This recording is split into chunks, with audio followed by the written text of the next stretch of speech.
सुन्नु त मतलब घरमा देउसी भैले आएछ यहाँ पनि आउँछ होला दानहरू रेडी पारिराख्नु ल मेरो बाहिर काम छ ए देउसी भैले आएछ ए ल ल ल त्यो पैसा कति दिएछौ देख न यो घरमा दाम दामी दिएको छ नि हेर्नु देखा त देखा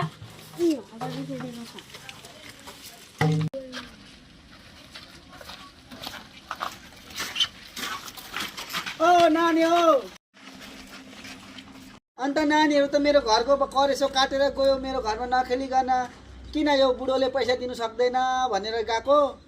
यो वर्ष दिनको चाड त धनीलाई पनि आउँछ गरिबलाई पनि आउँछ यस्तो नछुटाउनु नानीहरू पैसा भन्दा ठुलो त आशीर्वाद पो त बुढो मान्छेले दिएको आशीर्वाद लाग्छ पनि यस्तो नगर्नु नानीहरू तिमीहरू वर्ष दिनको चाडमा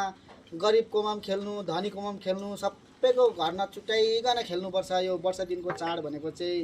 यो बुढो मान्छेले त मन दुखाइछ जुन बुढो दान पाएन भने आशीर्वाद त पाउँछ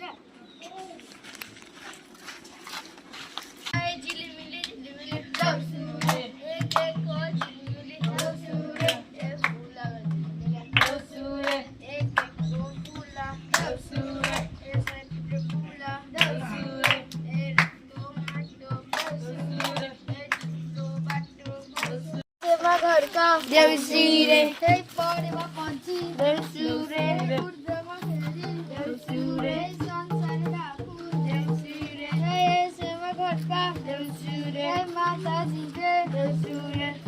पानी झुन्डौ देउसी रे तेल पाउ देउसी रे आलुको चिप्ची देउसी रे यो पैसा टिके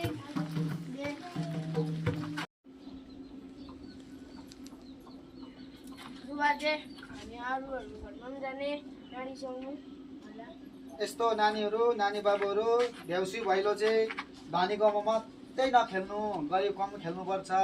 यो हाम्रो संस्कृतिलाई जोगाइराख्नुको लागि चाहिँ वर्ष दिनको चाडमा सबैको घरमा उज्यालो एकदम लक्ष्मीले बास होस् भनेर तिमीहरूले दान दिए पनि नदिए पनि सबैको घरमा खेलेर जानु ल